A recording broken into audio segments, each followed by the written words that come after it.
No role plays, no conference calls, no BS. Chris and Lorenzo share 4 decades of combined experience to help you become a more effective leader. This is Hacking Your Leadership.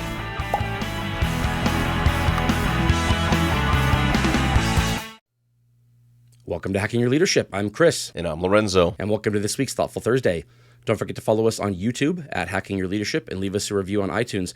On this Thoughtful Thursday, we're going to be diving in a little bit deeper into the Monday episode that just aired a few days ago, which was part 3 in our 4-part series on overcoming dysfunctions on a team to make it more high performing. On Monday's episode, we talked about a lack of commitment being one of the reasons why a team might not be high performing. And the feedback that we got from our listeners was that they wanted to know more about what they can do as leaders to kind of spur more commitment from their people when there doesn't seem to be that. And it's a really tough one because it's not a universal answer for all people. Like, some people need different things than others, and a lot of it really depends on what the goals are of your people. And so it's not just as simple as they want to move up, because they might not necessarily want to move up. They might have different goals than your goals. And I think a lot of times when leaders fail at this, it's because they project their own goals onto their people, and they think, well, if this is what I want, then this is what my people want. So if I want to be treated this way by my boss, then this is how I'm going to treat my people, because they clearly want the same things as me. And oftentimes that kind of doesn't even land, and you end up without the commitment that you need from your people. So it's kind of a touchy subject here. No, I agree. I think that there's elements of this that, when in the context of high performing teams, that, I think that there's the surface idea of, like we say, like commitment, rah, rah, let's go. Like, are we committed to this work? Yeah. Do we want to do a great job? Absolutely. Let's be the best. Okay. And like, there's this overall element of kind of the cheerleading commitment piece of this. But when you start to pull back these layers of commitment, we talk a lot on this podcast about helping people with, professional and personal goals. And I think that's really what we mean when we say personal goals. Like, do you really understand what people are trying to achieve in life? Do you understand like what they are, what drives them, what motivates them? Why do they work hard? Why do they want to have success at work? What are the things they're looking to achieve? And when you start to find these things out, I think that is very helpful in understanding people's level of commitment and to themselves, to their families, to their growth, to their success later on in life, whatever that might be. But I think as leaders, these are the conversations that I think are really helpful in helping to connect some of the dots for people to, like, how does my how does my professional work or my job help to inform the things I want to get in life, and how do these things connect? And I think in theory, we would all say, like, well, yeah, if you work hard, you do a good job, you can get promoted, you can make more money, you can have more of this, and then by proxy, you should then be able to purchase a house, have some nicer things, maybe get a new car. Like, these things are going to happen, but sometimes we don't take the time to really have the dialogue around what are those things and how do they connect, and how do you stay motivated when times get tough, and how do you stay, committed to yourself and to the work when things aren't as easy as they were before. I agree with that. I think the tie-in between that level of commitment that you might be asking of your people and what they see in it for themselves, it can be harder to kind of fit those two together if you are dealing with people, or if people are reporting to you who don't necessarily have a clear line of sight to what they want. And I think it oftentimes, because of the, we talk about how there's this, there used to be this huge separation between your work life and your personal life, and you leave your baggage at the door and you come in and you do work. And that was the thing, 20 years ago. And slowly and over time, we've transitioned to this. Well, if you want to be a good leader, you can't expect your people to just leave their personal life at the door. They're one person, and their personal life comes with them, and it can impact their performance at work. And if you as a leader just expect that to go away, then you're gonna have a bad time, because it's not gonna go away. They'll just have it impact their performance, and you'll never know why it's happening.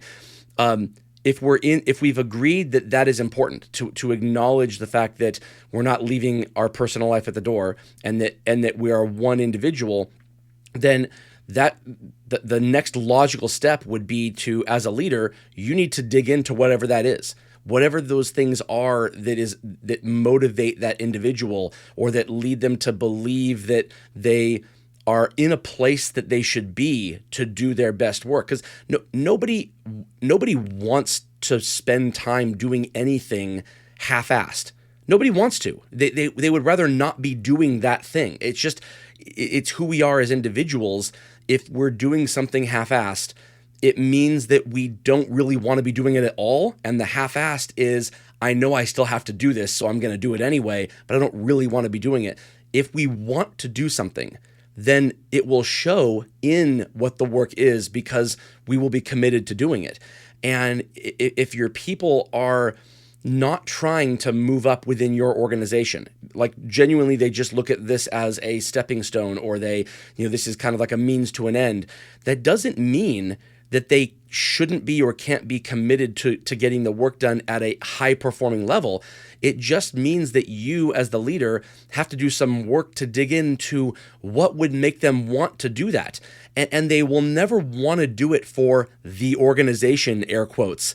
They'll want to do it for you as their leader, if you have set the stage for that happening. And so what I want to ask you, Lorenzo, is, have you ever had a situation where you had a person who you knew they had it in them, you knew they were capable of doing it because you've seen them do it, but because they didn't look at themselves as having a future with your organization, you have found having a really hard time getting them to go to do anything above just whatever the minimum was, and you had to kind of dig in to figure out what was really motivating them, and what could kind of turn the tide on that, so that they looked at it as they were committing to you and not the organization. So I want to ask you that, but first I want to give it up towards one of our sponsors. All right, Lorenzo, when did you have to kind of dig deep and find some way of motivating an employee or to get them to commit when they weren't necessarily trying to move up within the organization? I think it's happened multiple times in really two different ways. I think there's the commitment around just wanting to do good work or great work.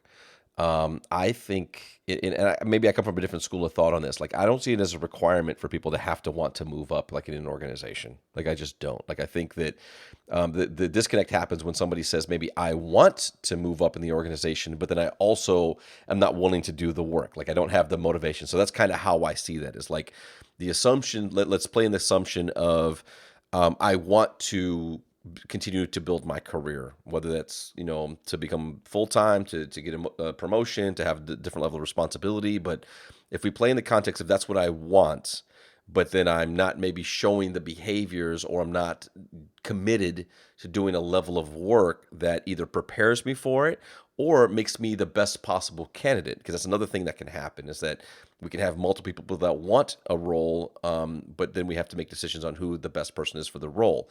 So in those cases where I've had that conversation with people, that's where I've had to ask the types of questions to say, like, let's just pull all of this back, right? You're saying you want this role. So first, just tell me why. What is it about the role? Is it how you spend your day? Is it the work that you do?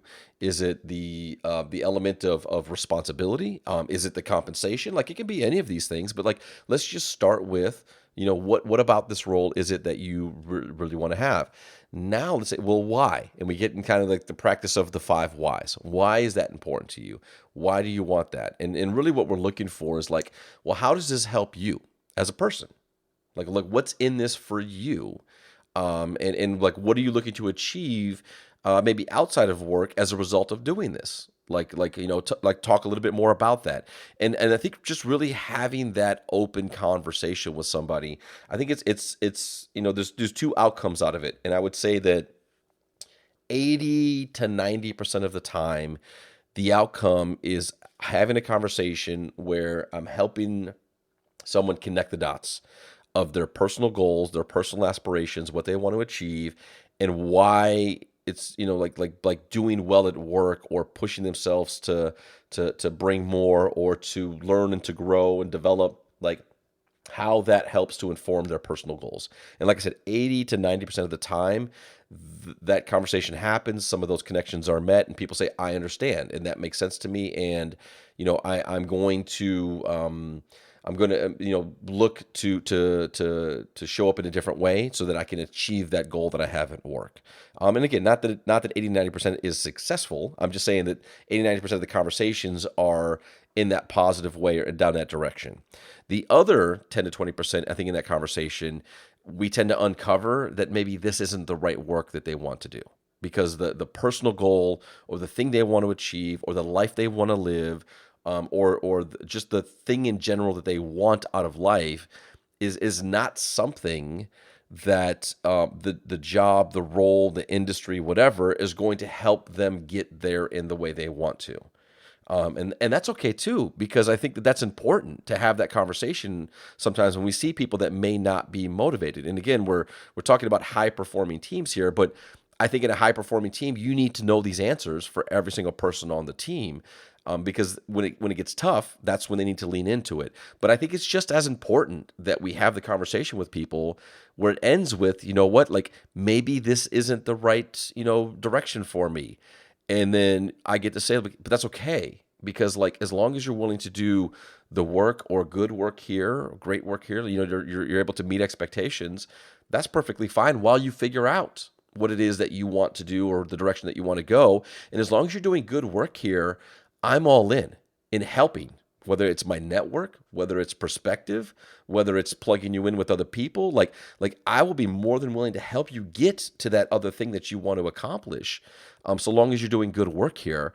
But then we don't have to spend all this time like trying to figure out how do you give, even more, or how do you fully commit to wanting to move your career up. That might happen. That might happen as a result of you doing good work. But I think that it's just really, really important conversations to have, and to make sure that we're both moving in the right direction, and that we're really clear on the goals that we're looking to try to achieve together. Yeah, I agree with that. I think where a lot of times this gets lost, though, and I think the leaders that do this well are the ones who have managed to make it clear that high performance is not above and beyond. High performance is not doing more work than what is being asked of you. High performance is what is being asked. The team needs to be a high performing team, and people doing only work that they're not committed to will not get you to high performing, which means the expectation of the role is a commitment to whatever that work is. And if there are employees who are showing up who are doing work that it's clear they're not committed to, that doesn't mean that they're doing, like we talk about doing the bare minimum. Well, the bare minimum is being a high performing team. That's what is the expectation. And if a person is doing what is expected of them, then you will have a high performing team. And so if you're a leader, it's just so important to make sure that you owe it to the people on your team who are committed and who are doing good work, who do want to be members of a high performing team, to make sure that everybody on that team is also committed to doing that as well. And if they're not, then that's fine, but they need to be moved off. They need to be moved out of the team, as opposed to being allowed to do less than committed work simply because they believe that committing to the work is somehow more than what they're being paid for, or more than what they signed up for. And so if you can make that tie-in, that is the minimum. The minimum standard is what will get us to be a high-performing team. I think that you can go a lot further with that. Yeah, no, I appreciate that. I think just to add a point to that, I think that it's important to also, like, we've talked about the different ways in which this kind of builds on for a high-performing team. You cannot start here. You cannot start with saying, oh, congratulations, everyone. We are now a high-performing team because I said so. Right. And if you're not committed to being high-performing, you can't be here anymore. That's not that's not going to get you. You need to do the first steps, right, to get to the point of then saying, as a result of the fact that we are high performing and we want to maintain the consistency that we have in our performance, we have to commit to one another that this is the body of work that we want to do when we move collectively together. So I just want to add that little bit of a caveat, because I think it's important, especially if people are like hearing this episode first before the other ones. Yes. To think like you cannot start here and then say like this is the new bar. The only time that you can do that is if the results and if the behaviors are well below an expectation. You can say this is the expectation at the bottom of where we want to be, and then we're going to go up from here. But you can't make that mistake, because I've seen that happen, and it can get dangerous very quickly. Right. If you're taking over a team that is woefully underperforming, then there could be a minimum standard that they have to reach in order to just kind of stop the bleeding, whatever that is, right? And then that could be expected where you have objective results on paper. I don't think that's necessarily high performing. That's just, we want to show that we're not the boat's not about to sink here. That's different. Once you get to the level where the boat's not sinking anymore, then that's the next step, which is, hey, now as a leader, this is what I'm committing to you. Let's talk about what your goals are. Let's commit to this. But yes, that has to be done first. If you are doing that, though, you owe it to your team to be able to ask that in return of everybody on the team. If you know that you're doing your part as a leader, you can ask that of your team, and you have an obligation to do that. Absolutely. And with that, it brings us to the end of this episode. This is Hacking Your Leadership. I'm Lorenzo. And I'm Chris. And have a great day.